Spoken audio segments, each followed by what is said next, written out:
Hi hello ನಮಸ್ಕಾರ ಎಲ್ಲರಿಗೂ. ಇವತ್ತಿನ ಈ ವಿಡಿಯೋದಲ್ಲಿ ನಿಮ್ಮ ಜೊತೆ ಶೇರ್ ಮಾಡ್ತಾ ಇದ್ದೀನಿ ಪರ್ಫೆಕ್ಟ್ ಆದಂತಹ ಪುರಿ ಉಂಡೆ ಅಂದರೆ ಮಂಡಾಳು ಉಂಡೆ ಹೇಗೆ ಮಾಡೋದು ಅಂತ ನೋಡ್ಕೊಂಬರೋಣ. ಮೊದಲನೇದಾಗಿ ನಾನಿಲ್ಲಿ 1 ಕಪ್ಪಷ್ಟು ಬೆಲ್ಲ ತೊಗೊಂಡಿದ್ದೀನಿ. ಅದಕ್ಕೆ ಸ್ವಲ್ಪ 1-3 ಸ್ಪೂನಷ್ಟು ನೀರು ಹಾಕಿ ಅದನ್ನು ಪಾಕ ಮಾಡ್ಕೊಳ್ಳೋಣ. ತುಂಬ ಏರ್ ಪಾಕ ಬರಬೇಕಿದು.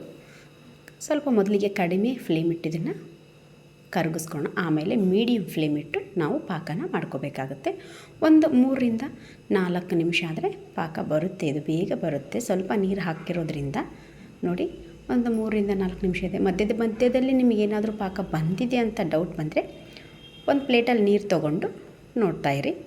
ಓಕೆ, ನೋಡಿ ಇವಾಗ ನನಗೆ 4 ನಿಮಿಷ ಆಗಿದೆ. ಇವಾಗ ನೋಡ್ತಾಯಿದ್ದೀನಿ. ಒಂದು ಪ್ಲೇಟಿಗೆ ನೀರು ತೊಗೊಳ್ಳಿ. ನೀರು ತೊಗೊಂಡು ಮಾಡ್ಕೊಂಡಿರುವಂತಹ ಪಾಕ ಹಾಕಿ ನೋಡಿ. ಈ ಥರ ಉಂಡೆ ಕಟ್ಟಕ್ಕೆ ಬಂದರೆ ಪಾಕ ರೆಡಿಯಾಗಿದೆ ಅಂತ ಅರ್ಥ. ನಾನು ಯಾವ ಬೌಲಿಂದ ಬೆಲ್ಲ ಹಾಕಿದ್ನೋ ಅದೇ ಬೌಲಿಂದ 3 ಬೌಲಷ್ಟು ಪೂರಿ ಹಾಕಿದ್ದೀನಿ, ಅಂದರೆ ಮಂಡಾಳು ಹಾಕಿದ್ದೀನಿ.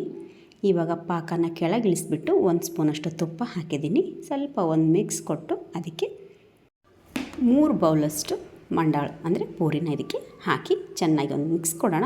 ಮಿಕ್ಸ್ ಕೊಡಬೇಕಾದ್ರೆ ನಾನು ಮೊದಲೇ ಹುರಿದಿಟ್ಕೊಂಡಿರುವಂತಹ 1 ಸ್ಪೂನಷ್ಟು ಬಿಳಿ ಎಳ್ಳು ಹಾಕ್ತಾಯಿದ್ದೀನಿ. ಅದರ ಜೊತೆಗೆ ಒಂದು 2-3 ಸ್ಪೂನಷ್ಟು ಹುರ್ಕೊಂಡಿರುವಂತಹ ಶೇಂಗಾನು ಇದಕ್ಕೆ ಸೇರಿಸ್ಬಿಡೋಣ.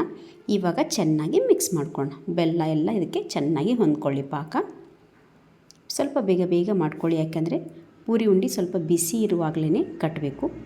ಅಕಸ್ಮಾತ್ ಪೂರಿ ಏನಾದರೂ ನಿಮಗೆ ಸ್ವಲ್ಪ ಕುರುಮ್ ಅಂತ ಅಂದಿಲ್ಲ ಅಂದರೆ ಸ್ವಲ್ಪ ಉಗುರು ಬೆಚ್ಚಗೆ ಮಾಡ್ಕೊಳ್ಳಿ. ಅಕಸ್ಮಾತ್ ಈ ಹೊರಗಡೆ ಗಾಳಿಗೆ ಬಿಸಿಲಿಗೆ ಏನಾದರೂ ಇಟ್ಟರೆ ಗಾಳಿಗೆ ಎಲ್ಲ ಮಂಡಾಳಿರಲ್ಲ, ಬರೀ ಪಾತ್ರೆ ಒಂದೇ ಇರುತ್ತೆ. ಅಷ್ಟು ಗಾಳಿ ಇದೆ ಇವಾಗ. ಓಕೆ, ನೋಡಿ ಚೆನ್ನಾಗಿ ಇವಾಗ ಮಿಕ್ಸ್ ಮಾಡಿ.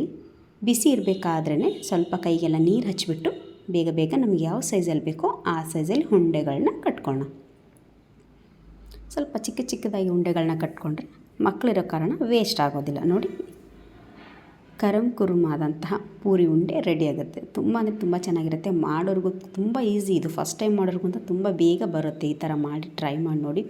ಅಕಸ್ಮಾತ್ ಕಟ್ಟಬೇಕಾದ್ರೆ ಲೇಟ್ ಆಯಿತು, ಪಾತ್ರೆಲಿರುವಂತಹ ಪೂರಿ ಆಗೇ ಇದೆ ಅಂದರೆ ಸ್ವಲ್ಪ ನೀವು ಸ್ಟವ್ ಮೇಲೆ ಸ್ವಲ್ಪ ಫ್ಲೇಮ್ ಕಡಿಮೆ ಇಟ್ಟು ಬಿಸಿ ಮಾಡಿ ತಿರ್ಗಾ ಉಂಡೆಗಳನ್ನ ಕಟ್ಟಿದರೆ ಮತ್ತೆ ಅದು ಬರುತ್ತೆ.